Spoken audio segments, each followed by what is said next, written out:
Okay, Bo Mattingly, Arkansas Razorback Insider at 8:45. Big news. Ooh. For the rest of the week, I want to drop Liz Honey.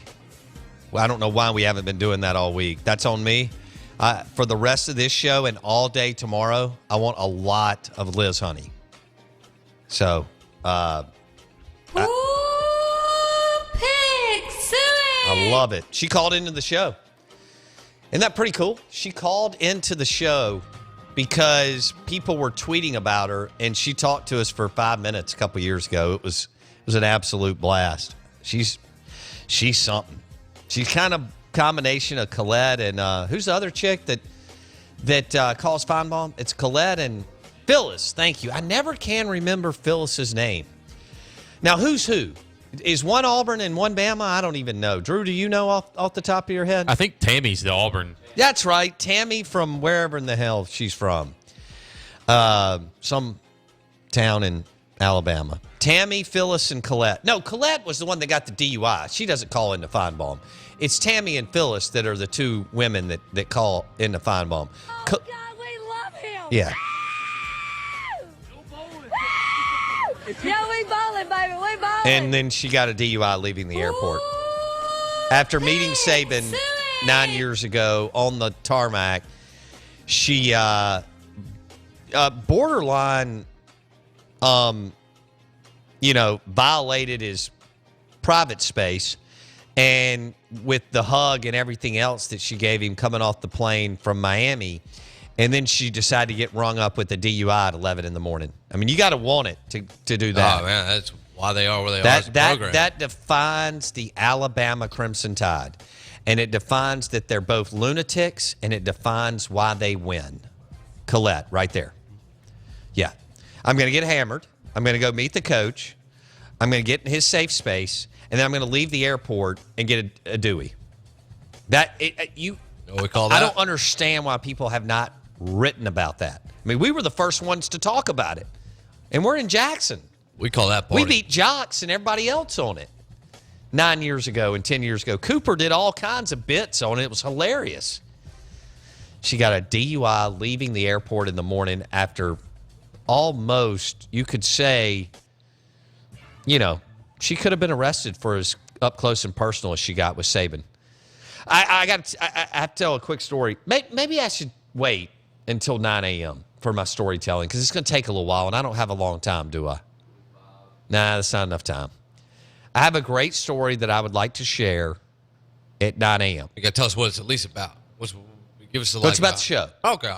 It's about the show. So I will share what I think is a pretty cool story. It's kind of got a mob type feel to it. So you love the mob, Jackson. You feel like the mob runs everything. They do. I don't feel like that. I know this, yes. Do you feel maybe the mob runs our ownership group? I'm not putting it past the mob. That'd be pretty cool. Okay. Yeah. Couple of questions that I have. Is the poll question up? It is. On Peter Sermon. Drew, will you help me? What is the poll question, and where are we right now with our poll question? Should Peter Sermon be retained as the MSU defensive coordinator? 68% say yes. And they're going to get torched this weekend and next. Now, he was dealt a terrible hand as far as the secondary and the talent there. But then when they lost to Lando Cleveland and Cedric Giles and Kevon Coleman, Cleveland for the year, the other two for the bulk of the season, you knew that it was going to be rough sledding. They went from a 4-3 to a 3-4. And just a tough first year overall, man. But I think you did nail it. The reason they need to keep him is continuity. Continuity, and he recruits. Yeah. So, I mean, the two things you need on defense is, one, definitely you need continuity on defense, and you got to have the playmakers. And if you can go out there and get them, there's your guy. I think you keep him. I'm not saying that he's great by any means. I think he's still in major development mode as a coordinator. But why not keep him? He'll actually work and run the roads in recruiting.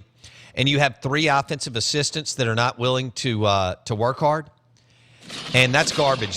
First of all, I don't have any time for it. I don't have any time for it in what we do. Right. And I can promise you I don't have any time for it with guys that are making over $350,000 and $400,000 a year. But Greg Knox and John Hevesy and Salick, whatever those guys are notorious for being lazy recruiters. And you can't have 3 of your 9 assistants lazy. You have to go nine for 9. Actually, you have to go 9 for 9 in recruiting over 9 for 9 X's and O's. Mm-hmm. You can actually have 4 dudes, 3 or 4, that their strength is X's and O's. You need to go 9 for 9 on recruiting. That is because talent prevails. It's the Jimmies and the Joes. Now, you have to have the development and the culture piece. We know that from the big programs not winning the last decade. But 75% of it's talent. And then it's culture, development, X's and O's, and so on. Yeah. Do we want to do the Brady commercial? Yeah, we got a couple minutes here. All right, we have a minute. Let's pivot and transition here. We welcome you in. It's game day. Saints and Panthers tonight. And Louisville and Houston in college football. Lamar Jackson will be on your TV. If you're cooking a steak, you know where to go. J. Olive Company for all your balsamic vinegars and marinade. If you're going to throw some chicken quesadillas together or ribs, it's all about the J. Olive Company, Ridgeland Township. Sounds good. Yeah, it does. Tom Brady cut a commercial for Foot Locker. Right. Okay. And what's the deal? Give me the whole setup before we drop it. Essentially, Foot Locker's having their great week. They do this yearly where they have it's called the Greatest Week, where they have phenomenal deals, just stuff like that. So basically, they cut a commercial and they put Tom Brady in there, talking about things that are great, and this is what resulted. Week of Greatness brought it again for the 5th year. How is it possible it keeps getting better even after all these years? Kind of makes you wonder what Foot Locker is up to. You know, that's an unfortunate mindset you got there. Tom Brady. Just because something's great year after year doesn't mean anything's going on. Why can't some things just be great? Just a question. It starts with questions, and then questions turn into assumptions, and then assumptions turn into vacations. So why would you punish the week of greatness for something that never even happened? I lost my appetite.